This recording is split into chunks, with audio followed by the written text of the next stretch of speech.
जरा सोचिए, एक चीज जो पिछले 49 सालों से लगातार उड़ रही है। न कोई पेट्रोल, न कोई सर्विसिंग, न कोई मैकेनिक। आज जब आप ये वीडियो देख रहे हैं तब भी वो अंधेरे में अकेली आगे बढ़ी जा रही है, इतनी दूर कि उसकी एक हलो वापस आने में लगभग पूरा एक दिन लग जाता है। जी हाँ दोस्तों, बात हो रही है नासा के वॉयेजर मिशन की। वॉयेजर कहाँ तक जाएगा, ये कहाँ रुकेगा, और सबसे बड़ा सवाल, क्या ये कभी किसी दूसरी सभ्यता तक पहुँचेगा? आज के इस वीडियो में हम पूरा सफर जानेंगे, शुरुआत से लेकर आज यानी 2026 तक और उससे भी आगे, हजारों साल आगे तक। तो वीडियो को लाइक कीजिए, चैनल को सब्सक्राइब कीजिए और चलिए शुरू करते हैं ये सफर। साल था 1977। अमेरिका में उस समय पहला स्टार वॉर्स रिलीज हुआ था और आसमान में असली स्टार वॉर्स की तैयारी चल रही थी। नासा के वैज्ञानिकों को एक बहुत खास मौका मिला। सौर मंडल के बड़े ग्रह बृहस्पति, शनि, यूरेनस और नेपच्यून कुछ इस तरह लाइन में आने वाले थे कि एक ही यान एक के बाद एक सबके पास से गुजर सकता था। ये मौका हर 175 साल में सिर्फ एक बार आता है।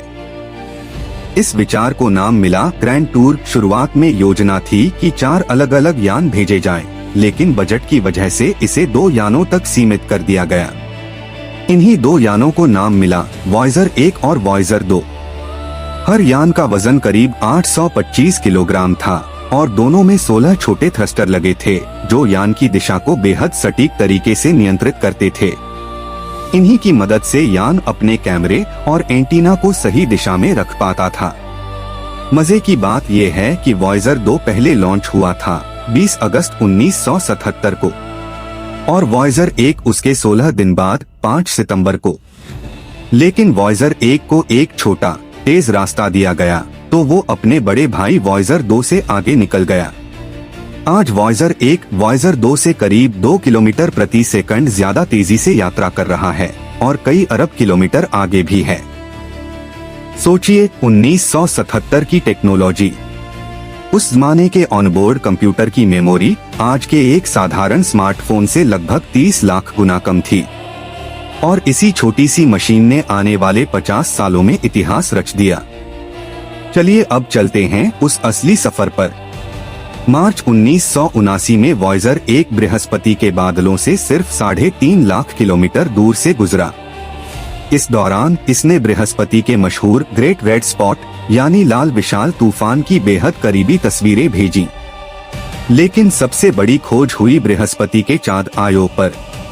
यहीं से पहली बार दुनिया ने देखा आयो पर सक्रिय ज्वालामुखी फूटते हुए धरती से बाहर अंतरिक्ष में कहीं और ऐसा नजारा पहली बार दिखा।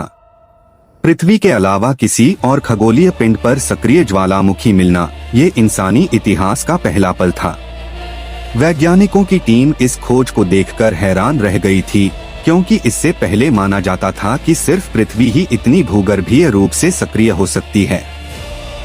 इसके साथ ही वॉयेजर ने बृहस्पति के चारों ओर एक बहुत पतला धुंधला सा छल्ला भी खोजा, जिसके बारे में पहले किसी को पता नहीं था। इसके बाद नवंबर 1980 में शनि की बारी आई। वॉयेजर ने शनि के मशहूर छल्लों की ऐसी बारीक तस्वीरें भेजी जो पहले कभी किसी टेलीस्कोप से नहीं देखी जा सकी थीं। इन तस्वीरों से पता चला कि शनि के छल्ले असल में हजारों पतली पतली छल्ला रेखाओं से बने हैं। यही वॉयेजर 1 का रास्ता एक नई दिशा में मुड़ गया। इसे जानबूझकर शनि के सबसे बड़े चांद टाइटन के बेहद करीब भेजा गया, क्योंकि टाइटन का घना नारंगी वायुमंडल वैज्ञानिकों के लिए बहुत दिलचस्प था। इस वायुमंडल में नाइट्रोजन और मीथेन जैसी गैसें पाई गईं, जो शुरुआती पृथ्वी के वायुमंडल से मिलती जुलती मानी जाती हैं। इस रास्ते ने वॉयेजर 1 को हमेशा के लिए बाकी ग्रहों से ऊपर की दिशा में मोड़ दिया। इसका मतलब अब वो यूरेनस और नेपच्यून को करीब से नहीं देख पाएगा। लेकिन इसका जुड़वा भाई वॉयेजर 2 अपने मूल रास्ते पर आगे बढ़ता रहा और यहीं से शुरू हुआ एक ऐसा सफर जो आज तक किसी और यान ने नहीं दोहराया। जनवरी 1986 में वॉयेजर 2 यूरेनस के पास पहुंचा। यहाँ इसने पता लगाया कि यूरेनस का घूर्णन अक्ष बाकी ग्रहों से बिल्कुल अलग है। ये लगभग लेटा हुआ घूमता है जैसे कोई गेंद अपनी तरफ लुढ़कते हुए सूरज का चक्कर लगा रही हो। इसके बाद अगस्त 1989 में वॉयजर 2 नेपच्यून के पास पहुंचा और वहां इसने नेपच्यून का सबसे बड़ा तूफान ग्रेट डार्क स्पॉट खोजा। साथ ही नेपच्यून के चांद ट्राइटन पर सक्रिय गीजर भी देखे, जो बर्फ और नाइट्रोजन गैस को अंतरिक्ष में फेंक रहे थे। आज भी इतने साल बाद वॉयजर 2 इकलौता यान है जिसने यूरेनस और नेपच्यून दोनों को करीब से देखा है। न इससे पहले न इसके बाद कोई और यान वहां तक पहुंचा है। 40 साल हो गए और ये रिकॉर्ड आज भी वैसा का वैसा खड़ा है। फरवरी 1990 में वॉयजर 1 अपना मुख्य मिशन पूरा कर चुका था। वैज्ञानिक कार्ल सागान ने नासा से एक खास गुजारिश की कि वॉयजर को पीछे मुड़कर एक आखिरी बार पृथ्वी की तस्वीर लेने दिया जाए।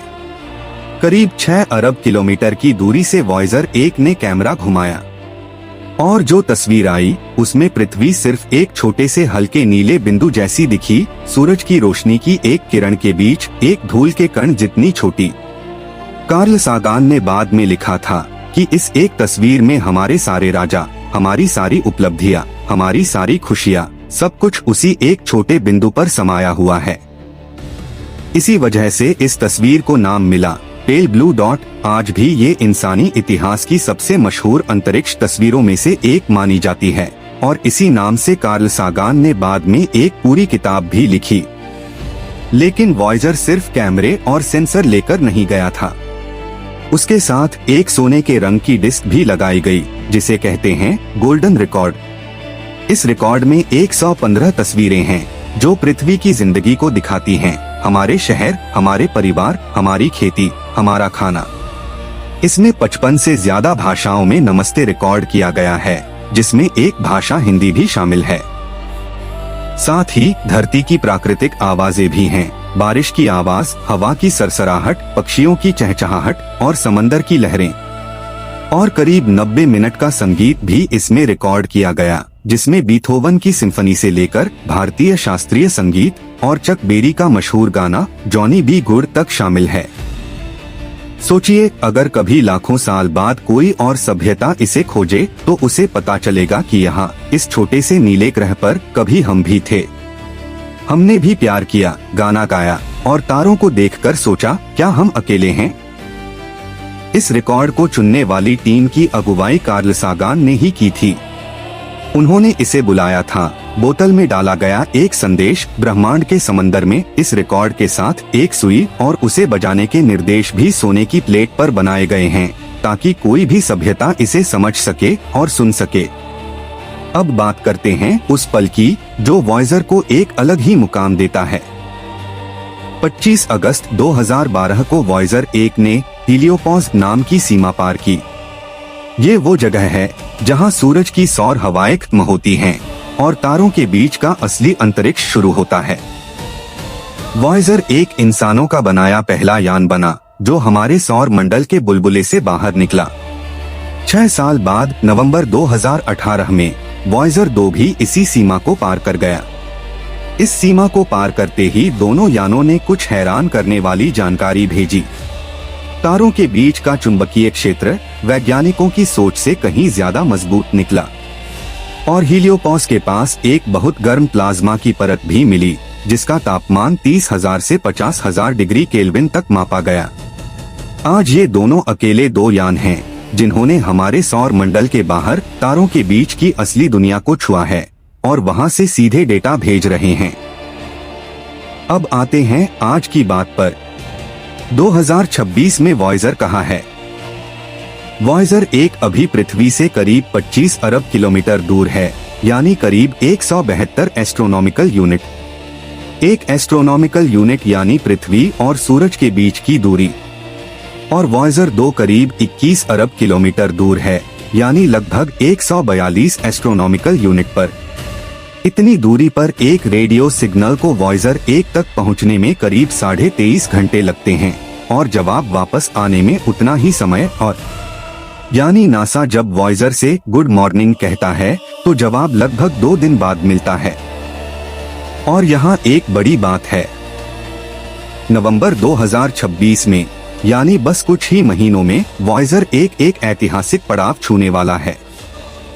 वो बनेगा इंसानों का बनाया पहला यान जो पृथ्वी से पूरे एक लाइट डे दूर होगा, यानी उतनी दूरी जितनी रोशनी को तय करने में पूरे 24 घंटे लगते हैं। सोचिए, सूरज की रोशनी पृथ्वी तक आने में सिर्फ 8 मिनट लेती है और वॉयजर 1 तक पहुंचने में पूरे 24 घंटे। इतनी दूर पहुंच चुका है ये यान। वॉयजर की टीम इसकी हर प्रणाली को बहुत सावधानी से संभाल रही है ताकि ये यान लंबे समय तक हमें जानकारी भेजता रहे। मिशन की प्रमुख इंजीनियर सुजैन डॉड और उनकी टीम इसकी दिशा और ऊर्जा को बहुत बारीकी से मॉनिटर करती है। अभी वॉयजर 1 पर 2 उपकरण सक्रिय रूप से काम कर रहे हैं, प्लाज्मा वेव सिस्टम और मैग्नेटोमीटर। इसकी बिजली परमाणु ऊर्जा से बनती है और अनुमान है कि ये ऊर्जा प्रणाली को कुछ बुनियादी जानकारी भेजते रहने लायक रखेगी, शायद 2036 तक।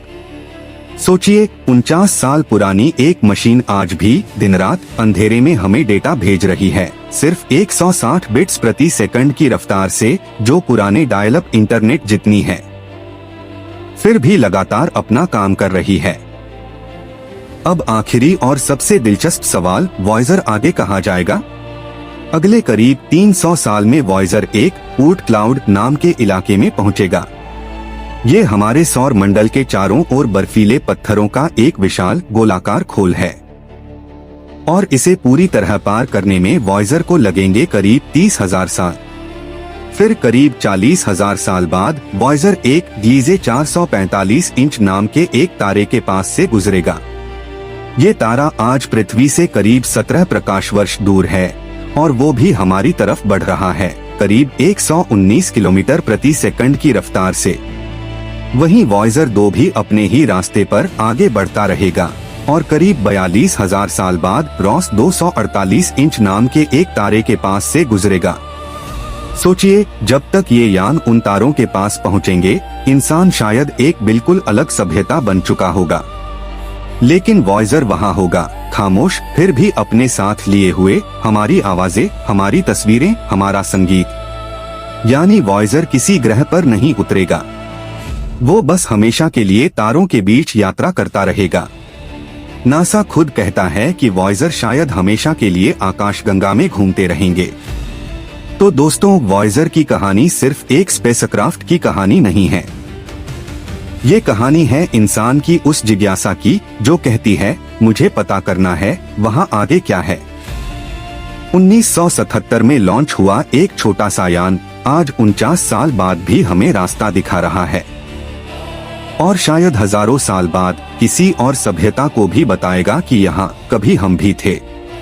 अगर आपको ये सफर पसंद आया हो तो वीडियो को लाइक कीजिए और कमेंट में बताइए आपको वॉयजर की कौन सी बात सबसे ज्यादा हैरान करती है। चैनल को सब्सक्राइब करना मत भूलिए, क्योंकि ब्रह्मांड की ऐसी ही और कहानियां आगे भी आती रहेंगी। मिलते हैं अगली वीडियो में, तब तक के लिए आसमान की तरफ देखते रहिए। नमस्ते।